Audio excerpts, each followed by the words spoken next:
Hello जय हिंद दोस्तों, मैं शुभम आपका स्वागत करता हूं आपके अपने इस यूट्यूब चैनल शुभम क्लासेस में। आज की क्लास में हम जीके और जीएस के top 25 super important question discuss करने वाले हैं। और आज की हमारी क्लास प्रीवियस ईयर पेपर्स पर आधारित रहेगी, यानी कि आज की क्लास में हमारे बहुत सारे प्रश्न पिछली परीक्षाओं में पूछे जा चुके हैं वो वाले रहेंगे, और बहुत सारे प्रश्न उनसे ही रिलेटेड रहने वाले हैं। तो टेस्ट बिल्कुल कंप्लीट लगाइएगा। चलिए अपनी क्लास स्टार्ट करते हैं।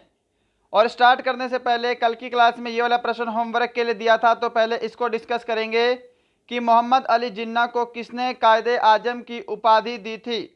तो इसका राइट आंसर रहेगा option D, Mahatma Gandhi. Clear.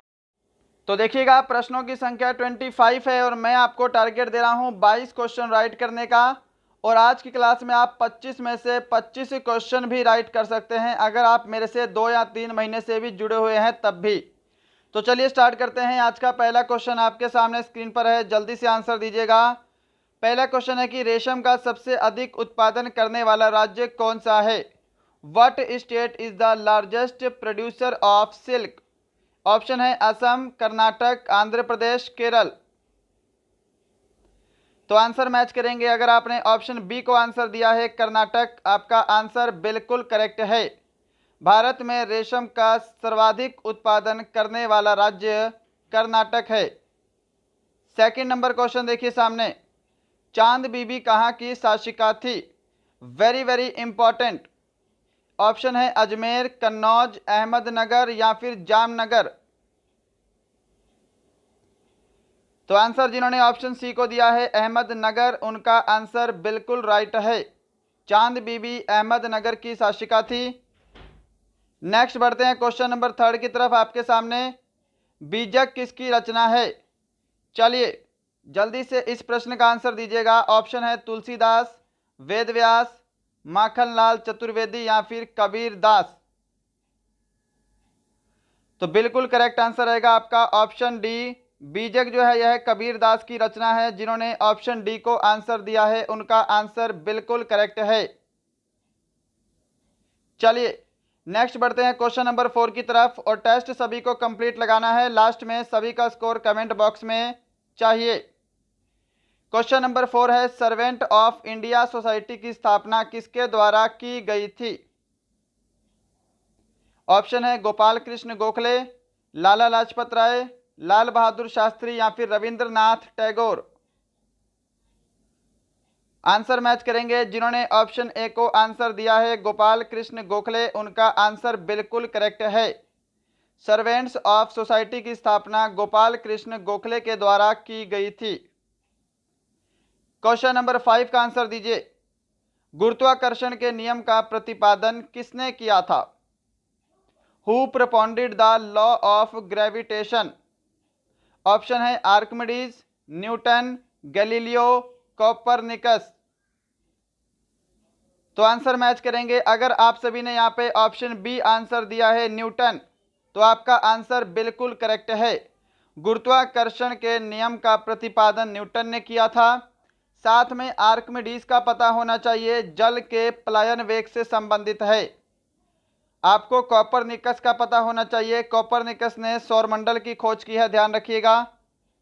चलिए नेक्स्ट बढ़ते हैं क्वेश्चन नंबर 6 की तरफ। ओहम किसका मात्रक है। इसको हम शॉर्ट लैंग्वेज में ओम भी लिखते हैं। किसका मात्रक है बताइए। आवेश, प्रतिरोध, ऊर्जा, त्वरण। तो ओम जो है यह प्रतिरोध का मात्रक होता है, रेसिस्टेंस का मात्रक है। जिन्होंने ऑप्शन बी को आंसर दिया है उनका आंसर बिल्कुल राइट है जी। चलिएगा नेक्स्ट बढ़ते हैं क्वेश्चन नंबर 7 की तरफ। राजा राम मोहन राय द्वारा आत्मीय सभा का गठन कब किया गया था। व्हेन वाज आत्मीय सभा formed by Raja Ram Mohan Roy. Option है 1818, 1828, 1815 या फिर 1856। तो देखिए यहाँ पर आपके 2 क्वेश्चन कवर होते हैं। पहला क्वेश्चन बनेगा आत्मीय सभा की स्थापना किसने की है, तो राजा राम मोहन राय ने की है। इन्होंने ब्रह्म समाज की भी स्थापना की है, ध्यान रखिएगा। अब आपसे पूछा है आत्मीय सभा की स्थापना कब की गई है, तो ये की गई है 1815 में। ऑप्शन सी राइट आंसर है। जो ऑप्शन सी को आंसर दे रहे हैं उनका आंसर करेक्ट है। क्वेश्चन नंबर 8 देखिए जी, सामने स्क्रीन पर है, हल्की होने के कारण गुब्बारे में भरी जाने वाली गैस कौन सी है? Which is the gas filled the balloon as it is light? Option oxygen, carbon dioxide, helium, methane. जल्दी से बताइए क्या आंसर करोगे। तो देखिए यहाँ पर ऑप्शन सी जो आंसर दे रहे हैं हीलियम, उनका आंसर बिल्कुल करेक्ट है। हीलियम जो है ये वायुमंडल में पाई जाने वाली सबसे हल्की गैस है और ये एक अक्रिय गैस भी है। क्लियर। क्वेश्चन नंबर 9 देखिएगा सामने स्क्रीन पर, फटाफट से प्रश्नों को डिस्कस करेंगे। कांग्रेस की स्थापना किस वायसराय के शासनकाल में हुई थी? विच is the gas field in the balloon, sorry ये जो इंग्लिश वाला क्वेश्चन है ये आपका पिछला ही टाइप हो गया है, इसको ध्यान रखिएगा, इसको मिस्टेक है ये। इंग्लिश में इस क्वेश्चन को मत पढ़िए, इंग्लिश में क्वेश्चन रॉन्ग टाइप है। कांग्रेस की स्थापना किस वायसराय के शासन काल में हुई थी ये बताइए। तो देखिए सन 1885 में कांग्रेस की स्थापना हुई थी। उस समय वायसराय थे लॉर्ड डफरेन, ऑप्शन बी आपका राइट आंसर है। क्लियर। अब यहां पर आपको यह भी पता होना चाहिए कांग्रेस के संस्थापक कौन थे, तो ध्यान रखिएगा ए ओ हयूम, ये कांग्रेस के संस्थापक थे। क्वेश्चन नंबर 10 देखिएगा जी सामने स्क्रीन पर, हिमा दास का संबंध किस खेल से है? अब यहां पर स्पोर्ट्स से मैंने 3 क्वेश्चन ऐड किए हैं। पहले इसका आंसर देंगे, which sports is Hima Das associated? Race, wrestling, boxing, chess. तो देखिए आपका राइट आंसर ऑप्शन ए रहेगा, हिमा दास का संबंध दौड़ से है। जिन्होंने ऑप्शन ए को आंसर दिया है उनका आंसर बिल्कुल करेक्ट है। क्वेश्चन नंबर 11 देखिए जी सामने स्क्रीन पर है आपके, साइना नेहवाल का संबंध किस खेल से है? टेनिस, बैडमिंटन, बॉक्सिंग, भारोत्तोलन। Saina Nehwal is related to which sport? चलिए क्या आंसर करोगे? तो आंसर मैच करेंगे। जो भी यहाँ पर ऑप्शन बी को आंसर दे रहा है बैडमिंटन, उनका आंसर बिल्कुल राइट है। साइना नेहवाल का संबंध बैडमिंटन से है जी। क्वेश्चन नंबर 12 का आंसर देंगे जल्दी से, हिट विकेट शब्द किस खेल से संबंधित है? The term hit wicket is related to which sport? Option है शतरंज, पोलो, क्रिकेट, हॉकी। क्या आंसर करोगे? जल्दी से आंसर दीजिए। तो आंसर मैच करेंगे, हिट विकेट का संबंध क्रिकेट से है, ऑप्शन सी आपका बिल्कुल करेक्ट आंसर है। जो ऑप्शन सी को आंसर दे रहे हैं उनका आंसर राइट है। क्वेश्चन नंबर 13 देखिएगा सामने स्क्रीन पर, पेरियार वन्यजीव अभयारण्य कहाँ स्थित है? Where is Periyar wildlife sanctuary located? Option बोल रहा हूं, उत्तराखंड, कर्नाटक, जम्मू कश्मीर, केरल। सुपर इंपॉर्टेंट है और जितने भी प्रश्न ऐड किए हैं ये अपने आप में वेरी वेरी इंपॉर्टेंट है, आपको पढ़ने से पता लग रहा है। अगर आप आज के टेस्ट में से 25 में से 25 भी स्कोर करेंगे तो मुझे बिल्कुल भी हैरानी नहीं होगी, है ना। पर ट्राई करिएगा कि 25 में से 25 स्कोर करें, नहीं तो कम से कम 22 तो स्कोर करेंगे ही सभी।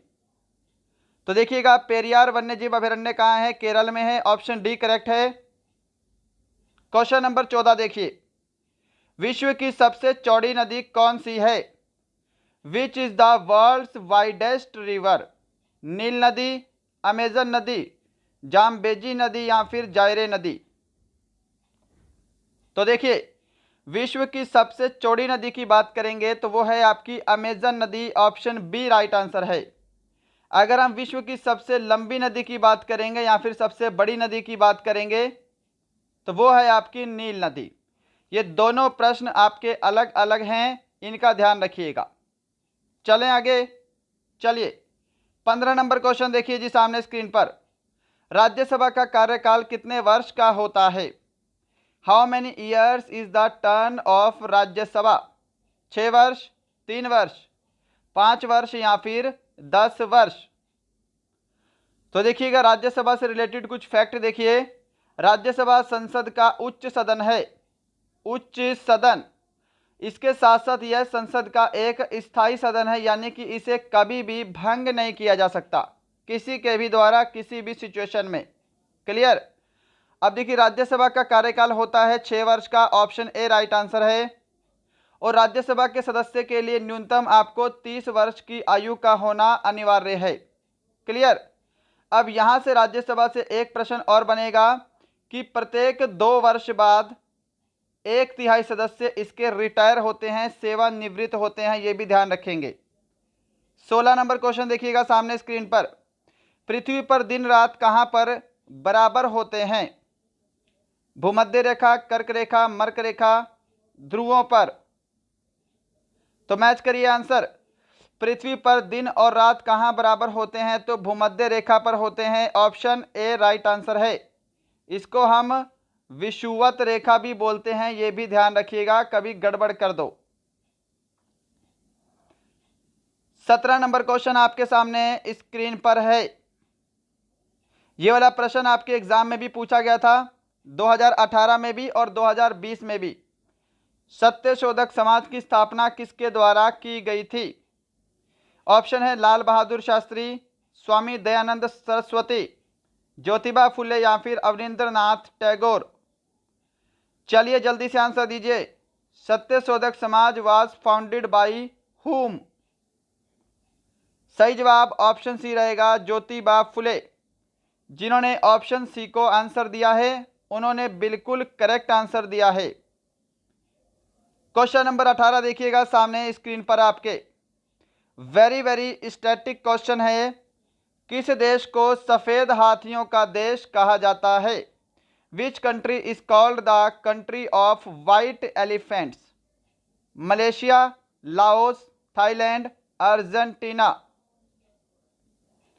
तो देखिए एक तो होता है सफेद हाथियों का देश, एक होता है आपका हजार हाथियों का देश।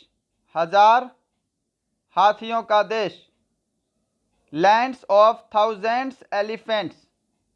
ठीक है, तो ये दोनों के आंसर अलग अलग हैं, ये दोनों प्रश्न अलग अलग हैं। देखिए हमसे पूछा है सफेद हाथियों का देश, तो ये आपका थाईलैंड रहेगा, ऑप्शन डी। क्लियर। अगर हजार हाथियों का देश पूछे तो आपको लाओस आंसर करना है, ये ध्यान रखिएगा।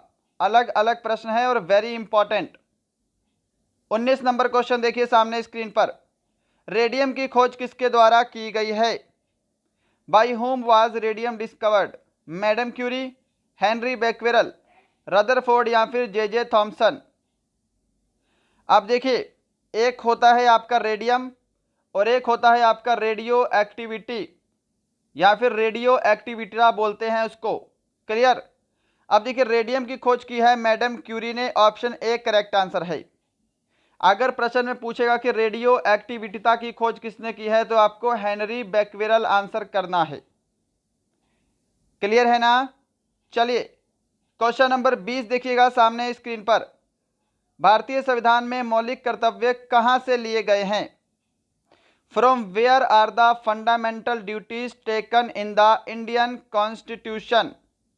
आयरलैंड, कनाडा, अमेरिका, रूस। आंसर देंगे और उससे पहले इसके बारे में भी आपको 3-4 फैक्ट पता होने चाहिए। सबसे पहला क्या है? मौलिक कर्तव्य भाग 4A के अंदर वर्णित हैं। अगर अनुच्छेद पूछेगा तो अनुच्छेद आपका 51A है। क्लियर। अब देखिए इसकी समिति कौन सी थी? सरदार स्वर्ण सिंह समिति, सरदार स्वर्ण सिंह समिति। क्लियर। और ये जो है कहां से लिए गए हैं? तो ये रूस के संविधान से लिए गए हैं, ऑप्शन आपका यहां पर डी करेक्ट आंसर है। 42वां संविधान संशोधन 1976 के अंतर्गत इन्हें संविधान में जोड़ा गया था। इतना क्लियर है? चलिए फिर नेक्स्ट बढ़ते हैं क्वेश्चन नंबर 21 की तरफ। आपके सामने स्क्रीन पर पानी का रासायनिक सूत्र क्या है? What is the chemical formula of water? और अगर आपने अभी तक हमारा सेशन लाइक नहीं किया है तो लाइक ज़रूर करेंगे। आपका कोई फ्रेंड आर्मी की तैयारी करता है तो उसे हमारा सेशन ज़रूर शेयर करिएगा। और यदि आपको लगता है हमारा चैनल आपके लिए हेल्पफुल है, आप हमारे चैनल पर नए हैं तो सब्सक्राइब करके बेल आइकन ज़रूर दबाएंगे पानी का रासायनिक सूत्र क्या होता है? H2O होता है। ऑप्शन ए करेक्ट आंसर है। D2O किसका सूत्र होता है? भारी जल का होता है, deuterium oxide. Question number 22, Buxar का युद्ध किस वर्ष लड़ा गया था?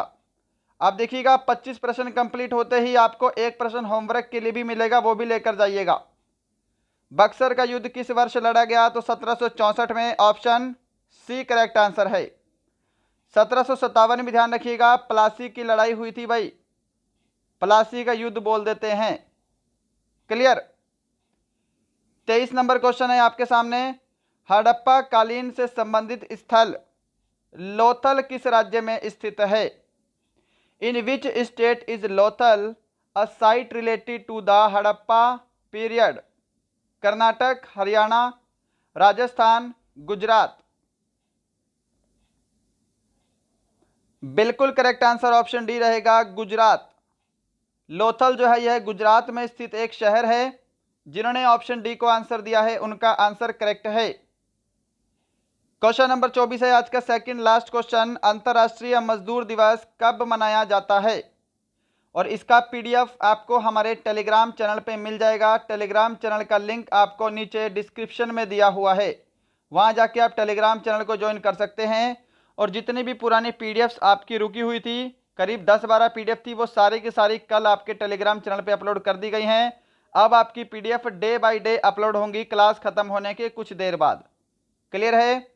अंतर्राष्ट्रीय मजदूर दिवस 1 मई को मनाया जाता है। ऑप्शन सी करेक्ट आंसर है। अगर आपने अभी तक मुझे इंस्टाग्राम पर फॉलो नहीं किया है तो इंस्टाग्राम का लिंक भी डिस्क्रिप्शन में है। क्वेश्चन नंबर 25 है आज का लास्ट क्वेश्चन। इसके बाद एक क्वेश्चन होमवर्क का है, होमवर्क लेकर जाएंगे, पहले इसका आंसर दीजिए। क्वेश्चन है कि 23.5 डिग्री उत्तरी अक्षांश रेखा क्या कहलाती है? विषुवत रेखा, भूमध्य रेखा, मकर रेखा या फिर कर्क रेखा? ऑप्शन डी राइट आंसर होगा, कर्क रेखा। जिन्होंने ऑप्शन डी को आंसर दिया है उनका करेक्ट है। अगर आपको बोलता 23.5 डिग्री दक्षिणी अक्षांश रेखा, तब आपको मकर रेखा आंसर करना था। तो दोस्तों ये थे आपके टॉप 25 जीके और जीएस के मिक्स प्रश्न। बताइएगा आज के प्रश्नों का कलेक्शन आपको कैसा लगा, आज के प्रश्न आपको कैसे लगे, इन 25 प्रश्नों में आपका टोटल स्कोर कितना हुआ है। ये प्रश्न होमवर्क का है, कल की क्लास में डिस्कस करेंगे। धन विधेयक किस अनुच्छेद में आता है? अनुच्छेद 105, अनुच्छेद 111, अनुच्छेद 110 या फिर अनुच्छेद 112? सभी को आंसर कमेंट बॉक्स में देना है। कल की क्लास में इसको डिस्कस किया जाएगा क्लास शुरू होने से पहले। तो यही था आज का सेशन। मैं उम्मीद करूंगा सेशन आपके आने वाले एग्जाम के लिए हेल्पफुल होगा। चलिए मिलते हैं कल, तब तक के लिए जय हिंद, जय भारत।